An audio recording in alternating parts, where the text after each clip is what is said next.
MTV news Kannada ವಾಹಿನಿಗೆ ಸ್ವಾಗತ. ಲೋಕೋಪಯೋಗಿ ಇಲಾಖೆ ಅಧಿಕಾರಿಗಳ ವಿರುದ್ಧ ರೊಚ್ಚಿಗೆದ್ದ ನಾರಿಯರು ಬೆಳಗಾವಿ ಜಿಲ್ಲಾಧಿಕಾರಿ ಕಚೇರಿ ಎದುರಿಗೆ ಇರುವ ರಸ್ತೆಯಲ್ಲಿನ ಹಂಪನ್ನ ಶನಿವಾರ ತೆರವು ಮಾಡಿ ಆಕ್ರೋಶ ವ್ಯಕ್ತಪಡಿಸಿದ್ದಾರೆ. ಇನ್ನೇನು ಕೆಲವೇ ದಿನದಲ್ಲಿ ಬೆಳಗಾವಿಯ ಚಳಿಗಾಲದ ಅಧಿವೇಶನ ಬರುತ್ತೆ.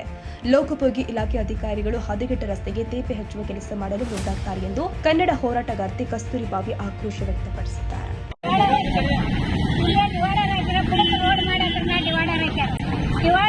ಈಗೆಲ್ಲ ಕಿತ್ತ ಅಂತ ಹೋಗಕ್ಕೆ ಅರ್ಧ ಐತಿ. ಗಾಡಿಗಳು ಒಂದು ಗಾಡಿ ರಾತ್ರಿ ಅದು ಬಂದ್ರ ಇಲ್ಲೇ ಗೊತ್ತಿದ್ದ ಗಾಡಿ ಅದು ಬಂದ್ರೆ ಜಂಪ್ ಆಗಿ ಇಲ್ಲೇ ಕ್ರಾಸ್ ಹೋಗ್ತಾ ಬರ್ತಿದ್ವಿ.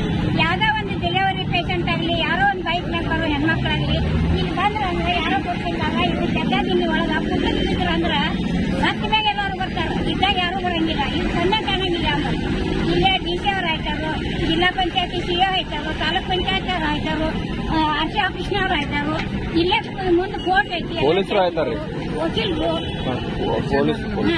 ಎಲ್ಲರೂ ಆಯ್ತಾರ. ಲಕ್ಷ್ಮೀ ಹೆಬ್ಬಾಳ್ಕರ್ ಮನೆ ಇದಾರ ನೋಡ್ರಿ. ಅವ್ರದ್ದು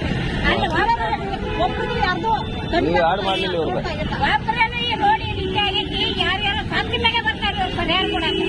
ಅದನ್ನ ತಗೊಂಡು ಏನ್ ಮಾಡ್ತೀವಿ? ಕೊಟ್ಟ 56 ಲಕ್ಷ ಪರಿಹಾರ ಕೊಡ್ತೀವಿ. ಅದಕ್ಕಾಗಿ ನೀವು ಆಟ ಆಡಿದ್ರಿ. ಅದಕ್ಕಾಗಿ ನಾವು ಭಾಳ ದಿನ ನೋಡಿದಿವ್ರಿ. ಯಾರು ಮಾಡ್ಯಾರ ಅಂತ ಹೇಳ್ತಾರ. ನೋಡಿದೀವಿ 2-3 ತಿಂಗಳು. ಯಾರು ಎಲ್ಲ ಗಾಡಿಗಳು ಕೂಡ ಕತ್ತಿದ್ರು. ಈ ರೋಡ್ 6 ಗಾಡಿಗಳು ಕೂಡ ಕತ್ತಾದ. ಬೈಕ್ ಗಾಡಿಯವ್ರಿಗಂತೂ ಜಂಪ್ ಮಾಡತೈತಿ. ಈ ಪರಿಸ್ಥಿತಿ ತಾಜಾ ಸುದ್ದಿಗಾಗಿ ಎಂಟಿವಿ ನ್ಯೂಸ್ 24/7ಗೆ ಸಬ್ಸ್ಕ್ರೈಬ್ ಮಾಡಿ ಮತ್ತು ಬೆಲ್ ಐಕಾನ್ ಅನ್ನು ಒತ್ತಿ. ತಪ್ಪದೇ ಲಿಂಕ್ ಶೇರ್ ಮಾಡಿ.